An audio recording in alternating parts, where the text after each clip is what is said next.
हर प्रश्न का उत्तर देती है, आपकी हर समस्या का हल देती है। चाहे वो परेशानी आपके मन की हो या धन की हो या आपके शरीर की हो या आपके रिश्तों की हो, आपको अपनी हर समस्या का उत्तर श्रीमद् भगवद गीता में जरूर मिलेगा। आज हम उसी श्रीमद् भगवद गीता के ऐसे 11 अनमोल उपदेश आपको बताएंगे जो आपकी पूरी जिंदगी बदल देंगे। बस आप इन बातों को वीडियो के अंत तक ध्यान से सुनिए। जो भी व्यक्ति इस वीडियो को अंत तक सुनेगा, उसे अपनी जिंदगी, उसे अपनी हर परेशानी का हल अवश्य मिलेगा। उसे अपनी जिंदगी में जो कुछ भी चाहिए वो उसे जरूर मिलेगा।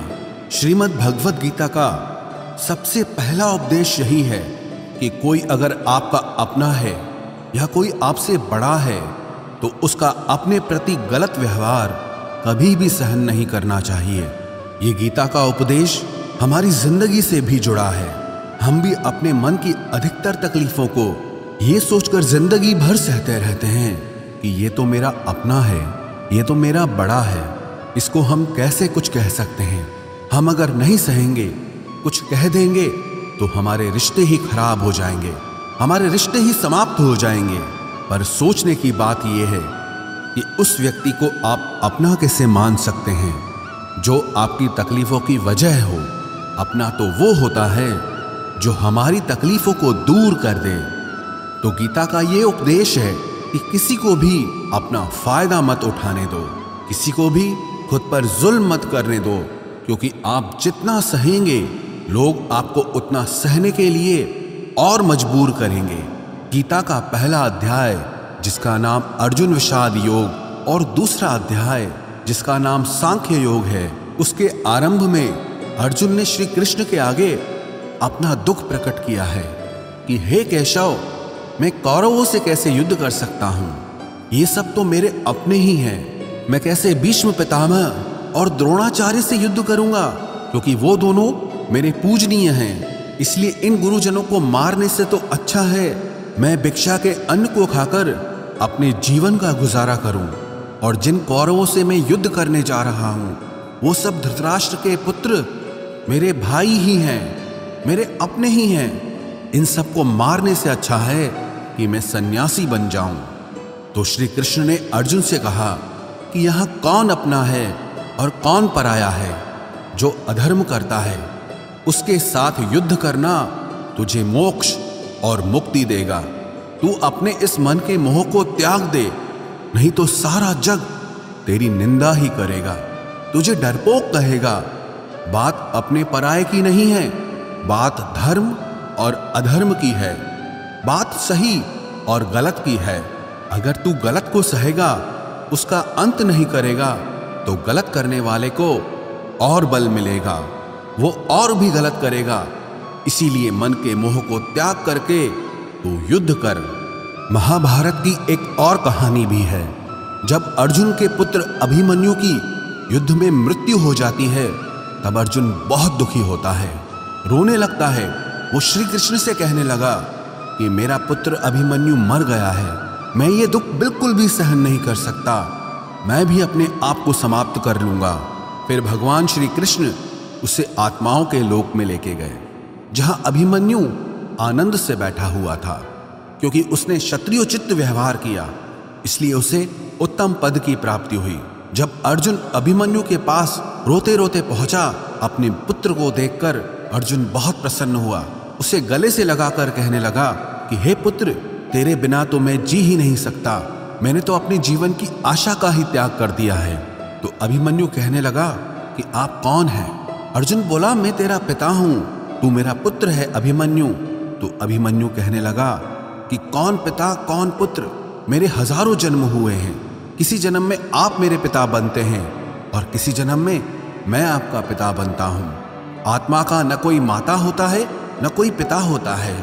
जब अर्जुन ने देखा कि मेरा पुत्र मुझे पहचान भी नहीं रहा तो उसका सारा मोह खत्म हो गया। इसलिए गीता के इस उपदेश को ठीक से समझ लो कि यहां कोई अपना पराया नहीं है। जो बुरे वक्त में, तकलीफ के वक्त में हमारा साथ दे, सिर्फ वही हमारा अपना है, बाकी सब पराये हैं। गीता का दूसरा उपदेश यह है कि जो चला गया है कभी उसका दुख मत करो, और जो आने वाला है उसकी बिल्कुल भी चिंता मत करो। जब महाभारत का युद्ध चल रहा था तब अर्जुन ने श्री कृष्ण से कहा कि अगर यह युद्ध हुआ तो करोड़ों लोग मारे जाएंगे। जो सैनिक और योद्धा इस युद्ध में मारे जाएंगे उनकी स्त्रियों का क्या होगा, समाज कैसे आगे बढ़ेगा, और भी बहुत सी बातें अर्जुन ने विस्तार से कही हैं। तो भगवान श्री कृष्ण ने कहा, अशोच्यानन्व शोचस्त्वम प्रज्ञावादांश भाषसे गतासून अगतासूश्च नानु शोचंती पंडिताः।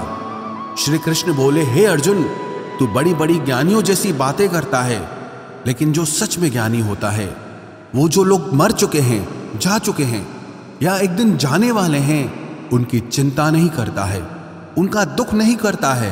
तेरे हाथ में कुछ भी नहीं है, तू चाहकर भी कुछ कंट्रोल नहीं कर सकता। जीवन और मरण ये तो प्रकृति की नियति है। इसीलिए जो ज्ञानी होता है वो किसी के मरने पर भी रोता नहीं है। ज्ञानी जन ना ही बीते हुए कल का शोक करते हैं और ना ही आने वाले कल की चिंता करते हैं। इसीलिए जो होने वाला है वो होकर ही रहता है, और जो नहीं होने वाला है वो कभी नहीं होगा। ऐसा निश्चय जिसको समझ में आ जाता है, जिसकी बुद्धि में आ जाता है, उसे कभी कोई चिंता नहीं सताती, कोई दुख नहीं सताता।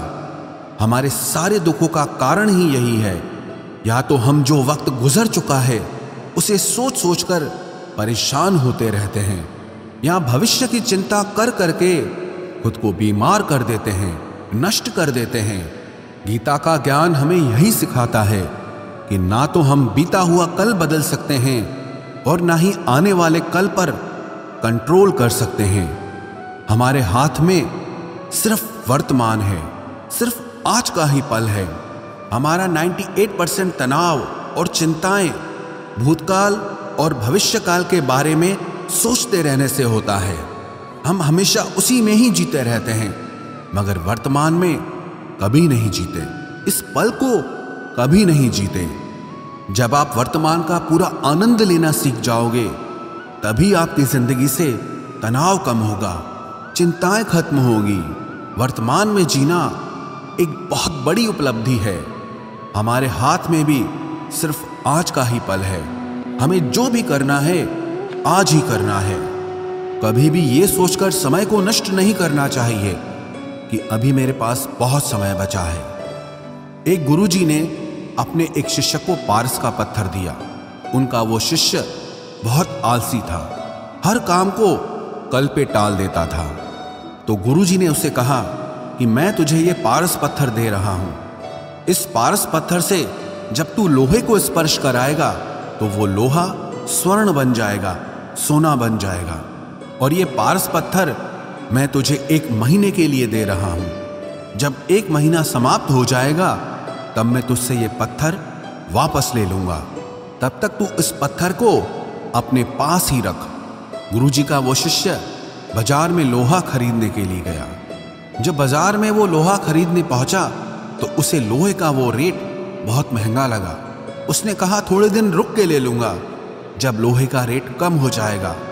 पर उसकी बुद्धि में ये बिल्कुल नहीं आया कि इस लोहे को मैं सोना बनाकर बहुत अधिक धन बना सकता हूं। लेकिन उसके मन की सुस्ती, उसके मन का आलस्य, उसकी वजह से उसने उस काम को कल पे टाल दिया। ऐसे ही करते करते पूरा महीना समाप्त हो गया। फिर गुरुजी उस शिष्य के पास आ पहुंचे कि बताओ तुमने कितना सोना बनाया। शिष्य बोला कि मैंने तो अभी सोना बनाना शुरू भी नहीं किया। तो गुरुजी ने कहा मुझे मेरा वो पारस पत्थर वापस चाहिए।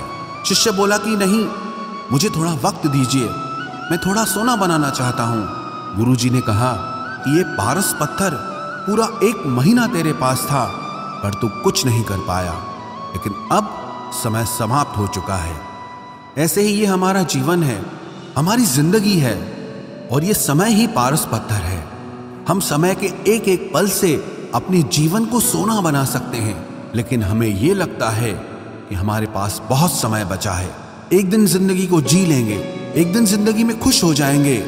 लेकिन वो दिन कभी नहीं आता और हम जिंदगी भर भागते रहते हैं, चिंता करते रहते हैं, दुखी होते रहते हैं। लेकिन जिंदगी को जीना, खुश रहना हम भूल जाते हैं। इसलिए गीता का ज्ञान हमें यह सिखाता है कि आप आज में जीना सीखो, इस पल में जीना सीखो। गीता का तीसरा उपदेश यह है कि मौत से डरना बिल्कुल व्यर्थ है। श्री कृष्ण ने गीता में कहा है कि यह संसार मृत्यु लोक है। जिसका भी जन्म हुआ है वो एक दिन जरूर मर जाएगा। जिसका आरंभ हुआ है उसका अंत अवश्य होगा। हम इसे रोक नहीं सकते। जैसे हम रोज कपड़े बदलते हैं वैसे ही हमारी आत्मा नया शरीर धारण करती है। मृत्यु सिर्फ इस जीवन का एक नया आरंभ है, इस जीवन का अंत नहीं है। आत्मा कभी नहीं मर सकती और ना ही उसे कोई मार सकता है। लेकिन मौत का डर मनुष्य को सबसे ज्यादा लगा रहता है। मौत का दुख भी इंसान को सबसे ज्यादा होता है। एक पेड़ में दो पक्षियों का जोड़ा रहता था। उन दोनों को एक दूसरे से बहुत प्रेम था। उन्होंने साथ जीने मरने की कस्में खाई थी। एक दिन वहां एक शिकारी आया और उसने एक तीर चलाकर वहां पेड़ पर बैठे मादा पक्षी को मार दिया। तो वो अकेला नर पक्षी रोने लगा कि मैं तुम्हारे बिना कैसे जी पाऊंगा। तुम्हारी जगह मेरी मृत्यु आ जाती, मेरा जीवन तुमको मिल जाता। वो रो रो के बहुत विलाप करने लगा। इतने में ही उस शिकारी ने दूसरा तीर चलाया और उस नर पक्षी को भी मार दिया। वास्तविकता में ये कहानी हमारी ही है। हम भी रोते रहते हैं जब कोई मरता है तो, लेकिन हमें ये नहीं पता